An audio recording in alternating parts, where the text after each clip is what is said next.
time to get in the huddle with your host, Charles Brodge Ritchie, here on the Man of Steel podcast. This thing belongs to Mr. Rooney, belongs here, and let's see if we can bring this damn thing back here next year, along with the Super Bowl. Here we go. The game is over. The Pittsburgh Steelers did it the hard way.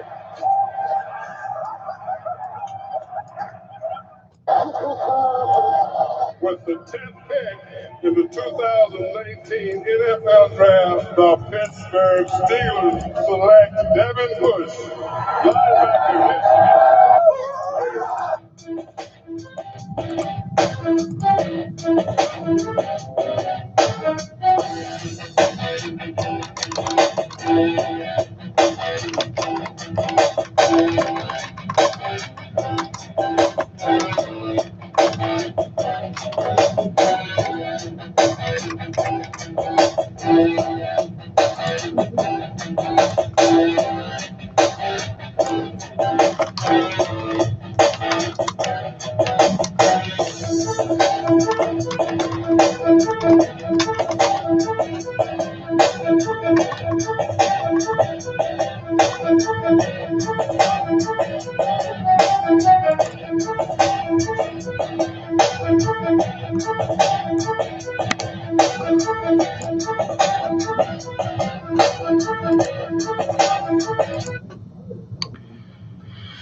And good evening, everybody. Welcome back to this edition here of the Man of Steel podcast. As always, yours truly, a.k.a. at Brodge Ritchie, Charles Brodge Ritchie here, as I come to you here usually every Mondays and Wednesdays at 6:30 p.m. Central Standard Time. Got another good one here in store right now as we take a look at things as we get closer to not only Super Bowl 54, but plus we're also 3 days away from learning who the 5 other finalists will be inducted in the Canton wearing a gold jacket and getting a bust. And hopefully it will be Troy Polamalu on his first try. So far, he's already got company with his head coach at the time, Bill Cowher, going there, Super Bowl champion, along with 4-time Super Bowl champion Donnie Shell from the 70 Steel Curtain. And then plus, also hear the latest on the Ed Bouchette's feedback as far as Troy Polamalu getting in on his first try. Some writers have some interesting points. Don't have the names, but we will get to that in just a second. If you guys want to dial in, I am taking the phone calls today as well as your comments here. Again, the number to dial in is 312-209-2232. Again, that number to be reached is 312-209-2232. You can also follow me on Twitter at Prodigy Ritchie. And then you can also check me out on Instagram, Man of Steel Nation. Of course, my YouTube channel, Man of Steel Podcast. And then you can also check out my other Twitter account, which is tied in with the Man of Steel Podcast. That's at Man of Steel CJR. Hope everyone's having a great Hump Day edition Wednesday as we get ready to kick things off here in style, in fashion. Back at you right now. And like I said, just remember, let's go over the finalists for this year's Hall of Fame as we got pulled up here in just a second right now. And here are the finalists for this year. So remember, Troy Polamalu, he is first-year eligible, along with Reggie Wayne, former receiver of the Indianapolis Colts, Super Bowl champion as well right there. And then you also have on here, too, him and Wayne are this year's finalists. He retired at the same time.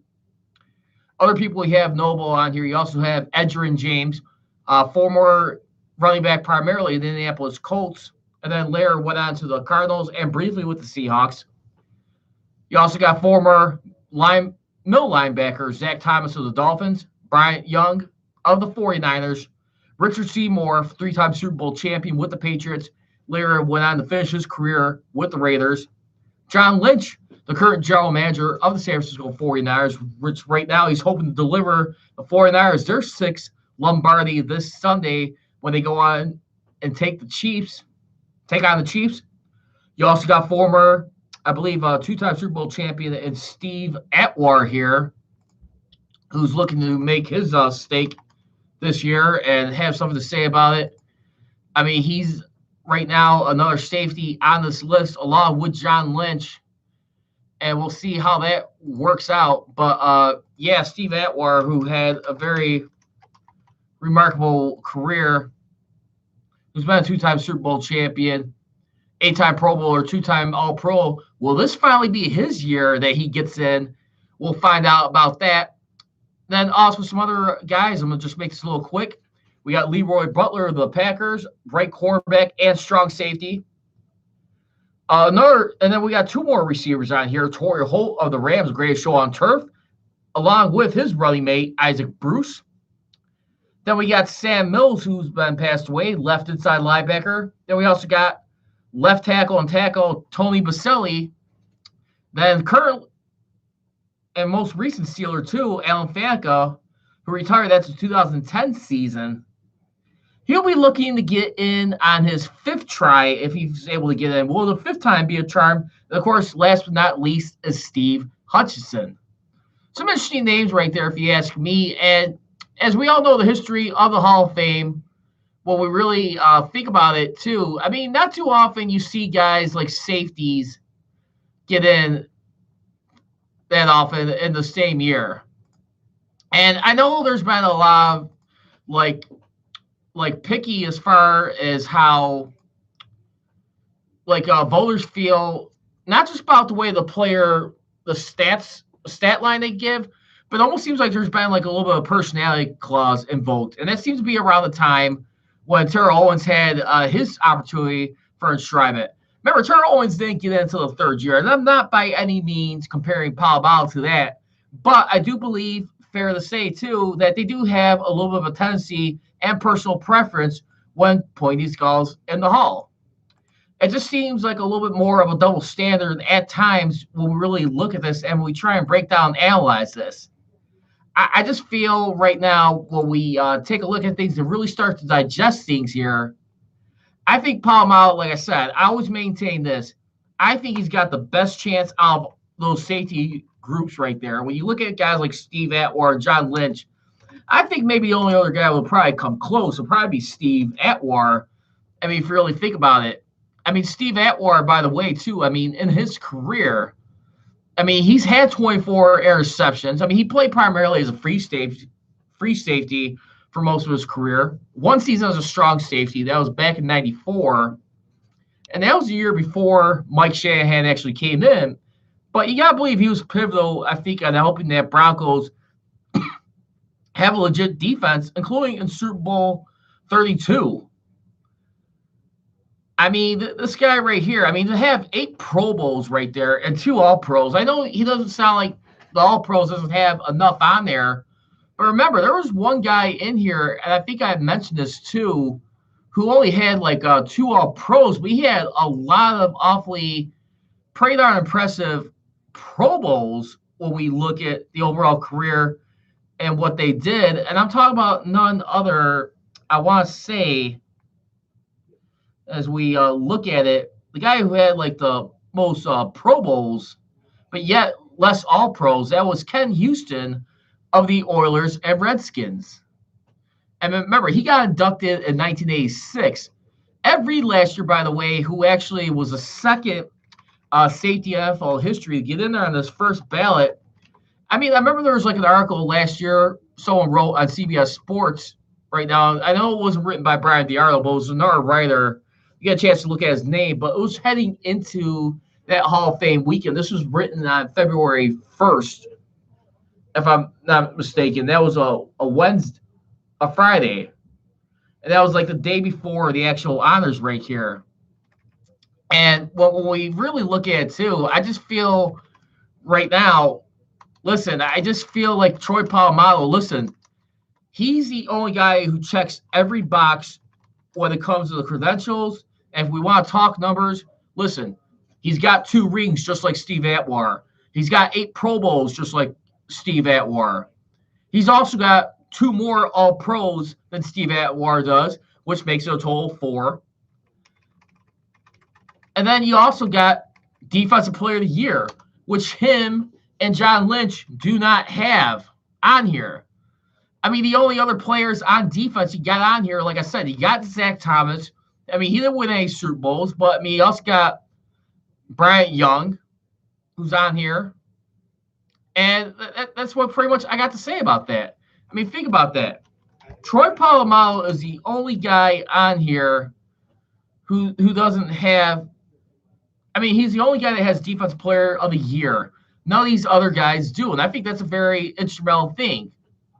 I just feel right now when you got guys like Tom Brady going to bat for you, along with Ray Lewis.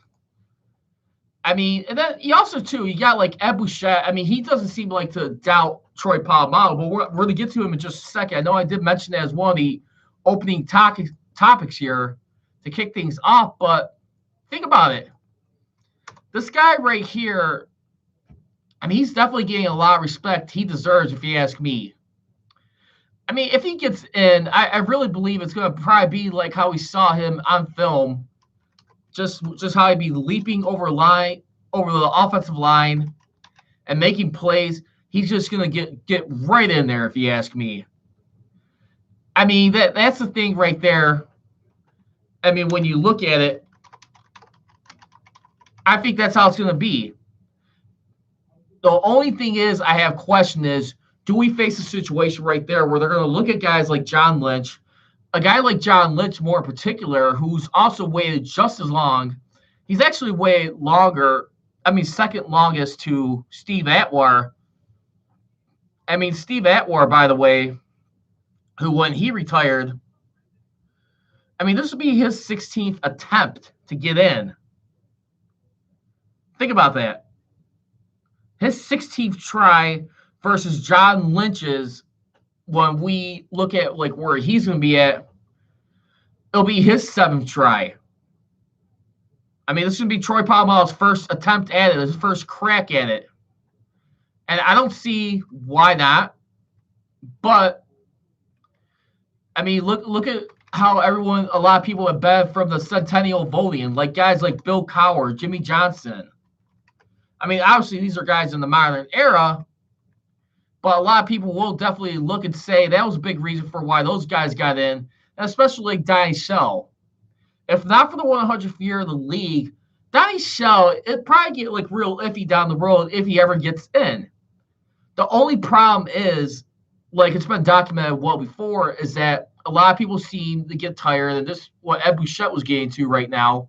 Not so much with Troy Polamalu, but similarly, is that they get tired of voting so many people from that 70s steel curtain in there. I mean, it's like, why should these guys get all these votes? And they already got like about 10 players now with Donnie Shell being added on there. I mean, think about it. I mean, the guys who we're talking about that are in the Hall of Fame, I mean, when we look at from that 70 steel curtain, let's go down the list real quick and do a quick recap. Because they were that good, no doubt about it. The original Super Bowl dynasty that took it to the next level. I mean, one could argue the Packers with Vince Lombardi. I mean, they won 5 championships, which include 3 NFL championships in the very first Super Bowl. I mean, which, by the way, this Lombardi trophy was named after him. Super Bowl trophy was named after him, the Lombardi trophy. So here are the players, just to recap, we have from that 70 steel curtain that finally got in. Or they're in right now, I should say. Excuse me. So we got beginning with Franco Harris. Then you got Jack Ham, Jack Lambert. You also got Mean Joe Green, no doubter. John Stallworth, Lynn Swann, Mel Blount, Mike Webster. You got Terry Bradshaw, and that's about it. But then you also add in like the coaches and the ownership too. You also have, of course, Art and Dan Rooney along with Chuck Noll.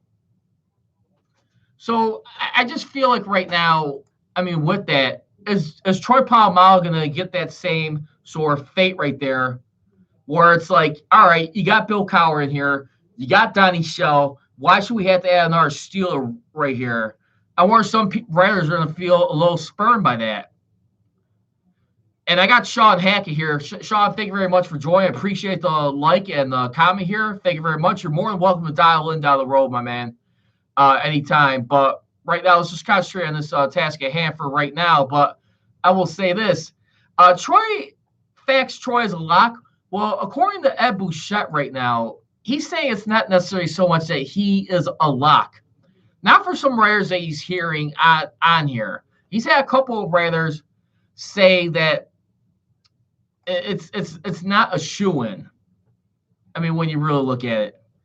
I mean, I know that sounds a little frustrating to hear, but I mean, you also got to realize too, because let's go over the voters who we got. They're the most notable ones that will be deciding this too. So, like I said, we're already aware that Ed Bouchette, he is a sole representative for Pittsburgh. We also got a few other notable guys on here too, like Rick Gosselin of Dallas. Then you also got here in my hometown of Chicago, Dan Pompei of The Athletic. Some other notable writers that are on this list too. I mean, you got on here. I would have to say Howard Balzer of the Sports Exchange, who represents the Chargers. I mean, and then you also got Bob Gluber of the Newsday, representing for the Giants. Gary Myers of the Jets. So, if anything, and then you also got Paul Dobowich of the Philadelphia Daily News. So, if I were to take a guess at this, I probably have to say it's probably from the major media markets type writers. They're probably like making that notation that Polamalu may have to wait or he's not going to be a shoo-in. I get it. Like I said, I talked to Bob Pompiani on the Bob Pompiani show, 93.7 The Fan. I had the pleasure of calling in on his show quite a few times. By the way, you can follow him at Katie Pomp and listen to all the shows right there on radio.com. That's another app to make sure to download. Hit them up right there. Got a lot of good Pittsburgh sports content right there, especially on the Steelers throughout the year, whether it's Steelers season or off season. Definitely one of the best places you want to go to. If you guys want to get some more insight, make sure you hit them up right there. But like I said, I think the only problem is with a guy like Troy, not everything you're going to find on the stat sheet. Like the way he jumps over the line or makes these game-changing plays. Because at the end of the day, you're going to be looking at the guy's interceptions. I mean, from a guy like Troy Polamalu who's on here, I mean, Troy Polamalu, I mean, to his respect, he's got a decent amount of interceptions on here. And you look at it from like a strong safety point of view, he's got 32 picks, which is pretty incredible right there. And the thing is, like everyone will always say about a guy like Troy Polamalu at the end of the day, this is unpredictability, like Tom Brady even echoed himself. And that's always going to be a plus for him. I just feel right now, is it just going to be like one of those Hall of Fames where it's going to be a little bit more of a bias where it's like, why do we have to keep letting all these Steelers in? I just feel like that could be a possibility. I don't want to see that happen. But you also got to go by what's right and take your personal feelings out of it sometimes too. Because let's face facts. We're in a time right now where a lot of things is sensitive as we're not aware of already. What I'm saying is let's just be a little bit more cognizant. Let's do it the right way, and we'll find out what happens. I think he's going to be wearing a gold jacket. But I'm not necessarily holding my breath on it. I want to see this guy get rewarded just like anybody on Steeler Nation. I mean, this guy has worked his tail off. I mean, he's been a decent, noble leader on that team, helping win 2 Super Bowls. And the big backbone support for Jerome Bettis. I think one of the coolest Troy Polamalu stories, I would say, too, when they were going to Detroit, Jerome Bettis' hometown, where they won that one for the fun right there. And they did win, and Jerome Bettis did retire. Before they were going to the game, you had Joey Porter was handing out a lot of Jerome Bettis' Notre Dame jerseys. Let's not forget. And he looked at him. He goes like, "Hey, what are we doing?" He goes like, "Hey, listen, we're doing this out of respect." And Troy Polamalu was getting off the plane, and he was saying, "Listen, I'm a USC guy, but I'm only doing this for you." So think about how much class that is right there. I just thought that was like a total awesome story, if you ask me. And that's one thing I'll definitely remember about Polamalu, because when you think about the Steelers, it's always going to be a family theme. We are family. That always seems to pass on no matter where they go. and where they're at that point in time in their franchise history. I just feel like it's always a respect level with that, and we'll find out. I just think what we got to look at right now, are we going to be hearing the same sentiments being echoed? Again, the number to be reached is 312-209-2232. Again, that number is 312-2232. You can also follow me on Twitter at Prodigy Richie, at MenOfSteelCJR, Instagram, Men of Steel Nation. Of course, my YouTube channel, Men of Steel Podcast. And appreciate you guys tuning in so far. Having a fine, good start right now on this Wednesday.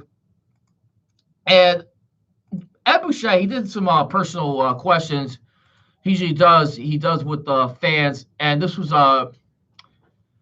written in an article on The Athletic. And one of the questions that was asked to him was, like, what positions should the Steelers take in the draft as far as, like, what we look at right there. And one of the things that he mentioned in the article, he was saying, he said, his very first comments was, pick one on offense, anyone, running back, wide receiver, tight end, offensive line, and yes, quarterback. End quote. I would think if there is an outside linebacker they have rated highly and available with their pick, he would be a candidate as well. I certainly would not see a safety, but despite their success with two veterans last season at quarterback, that position is never out of the question. So there you go right there. I definitely feel right there, I mean, he's definitely thinking offense right now. I mean, when you look at the way everything unfolded and went down the stretch, and I could definitely see that. The only question is who's going to be available at that point in time. Remember, we got the scouting. I mean, we got the NFL Combine not too far away as we get a little bit closer here. And that will begin on Sunday, February 24th, ending on Monday, March 2nd. So for that, right there, when we count down to that, we're about pretty much a month away, about 4 weeks to be exact. So coming up. And I would definitely like to see how that talent shapes up. A real good site if you guys want to look at some prospects. Check out WalterFootball.com right there. That is a good site right there. Shows a lot of prospects. That's where I've been getting my info the last few years. Definitely going to hit that up coming up shortly here once we get closer. But I do feel like right now, I'm definitely looking at right now a running back if I had my way, depending who's out there. James Conner ain't going to be the guy that's going to be securing it for the long haul. I just don't see it. He's always going to be a very strong character. He always has a lot of great mental strength, but he's not the long-term solution. I think if anything, they'll probably let him just play out his rookie contract, and then once he's done after this season, they'll probably just cut ties with him. Because remember, James Conner, by the way, who played at the University of Pitt, when he got drafted, remember, he was not a first-round pick, but he got drafted in the third round. So he's on the rookie deal where he's got the 4 year. He's not going to have the opportunity to get the 5th year option to him. I'm not sure if the Steelers are ready to invest like money in him to keep him around for like a 3-5 year deal. I'm just not getting that feel. My thing is, how much is Benny Snell going to like step things up and go work with this team as we get a little closer here? I just feel Benny Snell right there. I saw a lot of good stuff as he was heating up. He's still definitely got a lot more work to go, don't get me wrong. But I do think a guy like Benny Snell, I mean, he could definitely have the potential to be a closing quarterback. The thing is, we got to have everybody stay healthy. You don't want to keep juggling around, rotating guys at that position. I mean, I just feel like you're just the defense did run out of gas. They were playing at an intent level. And you do need more of a security blanket at this point. Because I'm not going to go defense, but it depends on who was out there. I mean, he definitely said an outside linebacker. You got to back the question right now. Bud Dupree could be a key element in this regard. Remember, they already picked up his fifth-year option last season, so he's pretty much played out the max of his rookie contract since being drafted in 2015. And granted, he finally did start to picking up steam this year where he started making some playmaking ability being paired up with TJ Watt. But the thing is, he was a little bit of a slow start at times.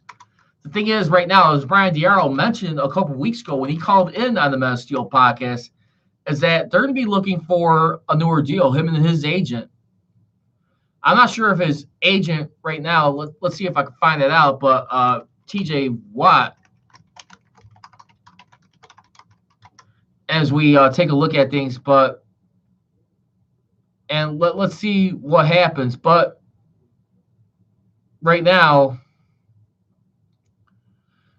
let's see if I can find out. I want to say it's Drew Rosenhaus. I'm not too sure who it is exactly, but yeah, I'm just curious about how much money he going to command. Do the Steelers dare not pick up his fifth-year option? They offer him the money he's looking, and we'll find out with that. And let's see. But like I said, I'm not sure, is he going to be making a big splash or what happens? But I think you definitely want to lock this guy up. You definitely want to keep him around. You don't want to see this guy walk, and you don't want to pass up on a talent that you have that is so prestigious and move ways. Trust me, I should know. I mean, growing up in a town like Chicago, one of the biggest things they always still seem to get criticized for back in this town, like even with the Cubs, for example, Greg Maddux after the 1992 season. It's still premium talent at premium level. You don't want to be foolish and turn a blind eye to and think you can just catch lightning in the bottle just like that. You always want to be careful of the fact and realize this is something that's worth investing for a long time. Obviously, the shoe is going to fit, and we'll see how that goes. But I just feel right now you have to wise up here. You have to be a little bit more on guard, and you just don't want to be, like I said, turn the blind eye on anything. That's all. And that's where I just tend to like look at it and see.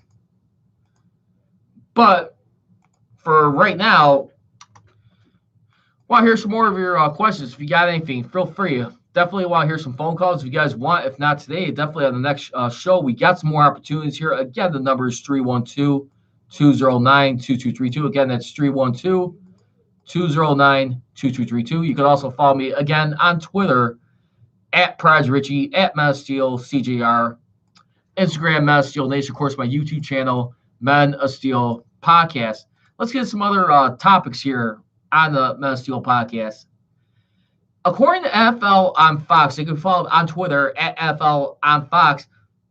The fans voted, and TJ Watt, as far as NFL on Fox goes, a lot of people on the voting poll got TJ Watt's back. He is Defensive Player of the Year candidate for NFL on Fox. I think that's pretty impressive right there. It doesn't mean, and I know a lot of people, if you're reading the headline, you're probably thinking, oh my gosh, he's going to get Defensive Player of the Year.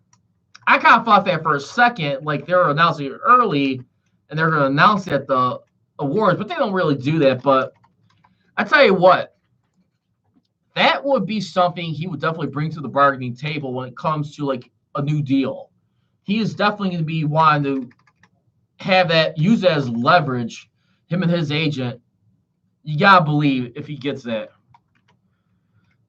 I think if anything, if the Steelers don't get something done, this could probably be like one of the biggest mistakes right here. I mean, I would have to think if he gets Defensive Player of the Year, how much is that going to hurt Bud Dupree's chances of re-signing? I mean, it's a lot of interesting stuff you could throw out here and stuff you could analyze on this. Because you don't want, like I said, you don't want to be mistaken. You want to have your poker face on this, and also realize what you're doing, what's best for the Steelers, and I know they will. All I'm just saying is it will just be another brag right. If they get this, I mean, think about this. Let's just say if Troy Polamalu gets in the Hall of Fame. Let's say if Alan Faneca doesn't wait till next year, he gets in as well. And then, of course, TJ Watt. Can you imagine that being a clean sweep? I mean, pretty much for a lot of awards for the Steelers organization. That would be pretty awesome of a weekend, despite not being in the playoffs. I mean, just all the accolades right here for this organization, this team, that would be such a huge brag right if you ask me. And I would just like to see that happen. I think the only biggest thing a lot of people are focusing on right now is the San Francisco 49ers will be able to tie the Steelers record. What are your Super Bowl plans for this weekend? Where does everybody plan watching? You guys will be watching at Buddy's house, going to a bar. Anybody got any Super Bowl squares going on involved right now? I want to hear from you guys. Please share me while we're on here. Speaking of the Super Bowl, I want to hear your favorite Super Bowl of all time. As a Steeler fan, which was your all-time Super Bowl that you will always remember in history, where you watched it live or you saw it as a historical perspective, you got to look back on film in history? What was your all-time favorite Super Bowl that the Steelers won? I got to tell you, for my lifetime, just for my lifetime for right now that I've watched, I would have to go with Super Bowl 40. Granted, it was not offensively exciting as it was, but I will say this, it was definitely nerve-wracking too. Bill Cowher, I mean, just let everybody know, he is the big reason why I became a diehard Steeler fan. I was born in 83. I'm 36 years old. And I became a diehard at 21.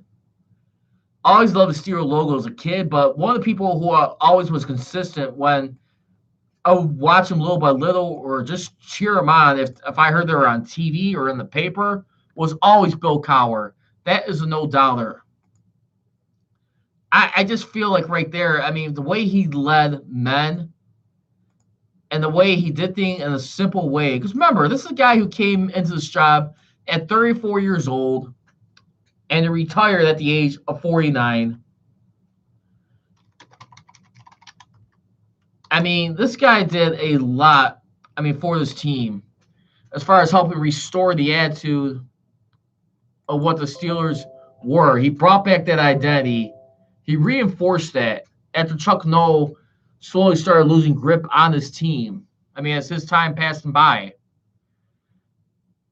Cowher right here, for a guy being born in Crafton, Pennsylvania. And like I said, I remember they always running jokes that he would always say that he said when he got the job is that if I could make it to my 20th high school reunion and not be fired as the Steelers head coach. He said he wanted to make it to his 20th high school reunion as long as he didn't mess it up. I think he did a pretty damn good job. I think there's two games that will always stick with him, unfortunately, will be that Chargers game in 94 that they lost. And, of course, losing Super Bowl 30. But, that pretty much wasn't all they expected to win for the Steelers. They had a decent puncher's chance going to that Super Bowl. The cool thing is about it, too, it was part of reliving that rivalry of Steelers-Cowboys. Got to do the first ever Super Bowl trilogy in the Super Bowl era, which I thought was cool. Even though they did go on to lose that game in Super Bowl 30, I think they lost that one. Let's see. Super Bowl 30. They lost that game 27-17. They lost by 10 points. And you got to think how much, like I said, me and Brian, we talked about this many a times, how much crucial was the interceptions by Neil O'Donnell on there. It was definitely huge, if you ask me. I mean, it definitely didn't help matters a lot, but at the end of the day, too, I mean, he did this with so many lack of quarterbacks. Well, you got a guy like with Mike Tomlin, who's always be tied with having Ben Roethlisberger in his career up until this past year, where he had to be silent for the NFL season. I mean, the whole season, beginning in week 2 in their home opener. But to Tomlin's credit, he hasn't had a losing season. And I just hope this continues to get better for that. And when we look at fans right there. But, yeah, I just feel like we got a lot of momentum going in here. And Cowher was just definitely deserving. I think Dye Shell, too, another one, who finally didn't start going into the starting lineup role, I want to say until 78. And I think he moved in, I want to say, if I'm not mistaken, it was Mike Wagner. I think it was the guy who he slotted above. But anyway, let's get into fair or foul right now. Steelers will play in one of the games in Mexico City. The NFL announced, as well as Steeler Depot, is that the next 2 seasons, 2020 and 2021, we will see a game played in Mexico City by the Steelers. Fair or foul? I will definitely say fair on that one. I think our and Dan Rui have been big advocates for that. And we'll see. I just feel right now, I mean, when you look at the 4 games that have been played in Mexico City ever, I mean, think about this. You had right here, you had the very first one began on October 2nd, 2005, when the Cardinals beat the 49ers 31-14. Next one was about going over 3 years ago, back in the 2016 season.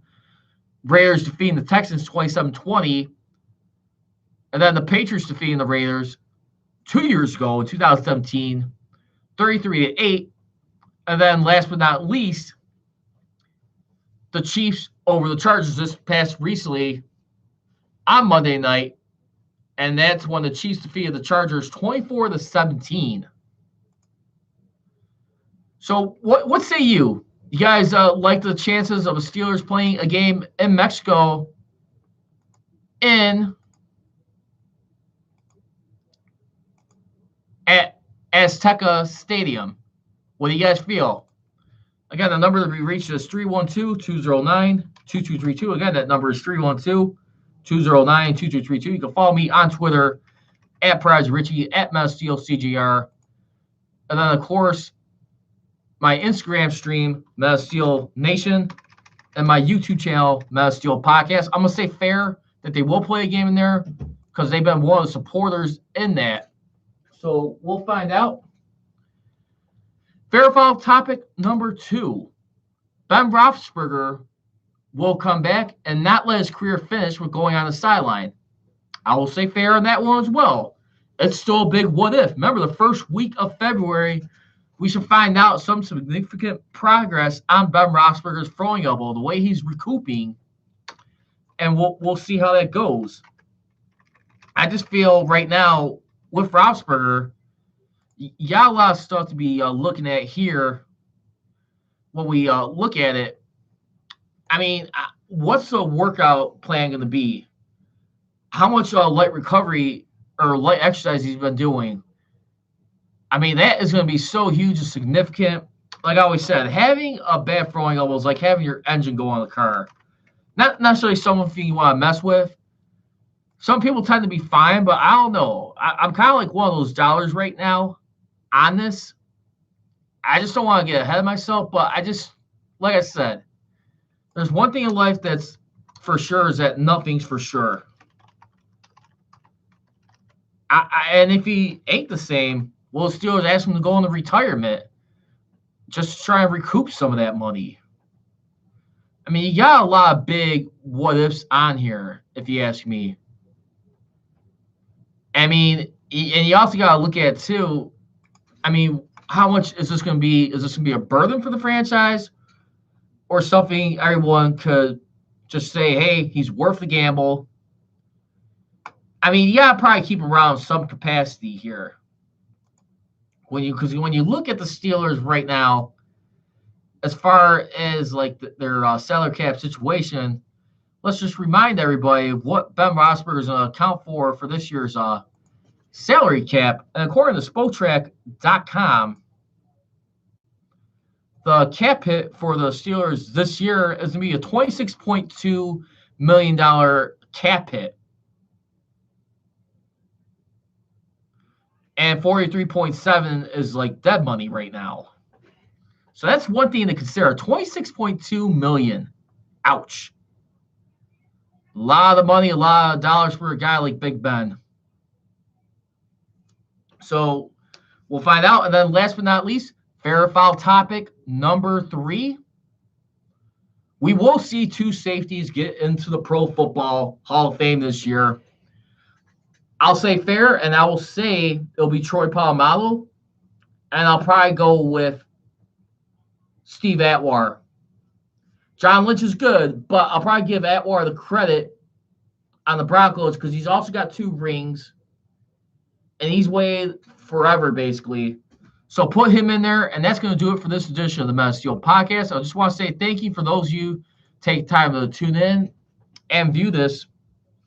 Remember, I could always be catch Mondays and Wednesdays. We try and working on getting some guests, trying to hook back up with Brian Diardo of CBS Sports. You can follow him on Twitter at Brian Diardo. He writes a lot of great blogs, and he's still interactive on the Facebook stream, so make sure to hit him up as well and pay attention to his stuff. As always, leave it. Don't be trolling, be rolling. Here we go, Steelers. Here we go. I gone.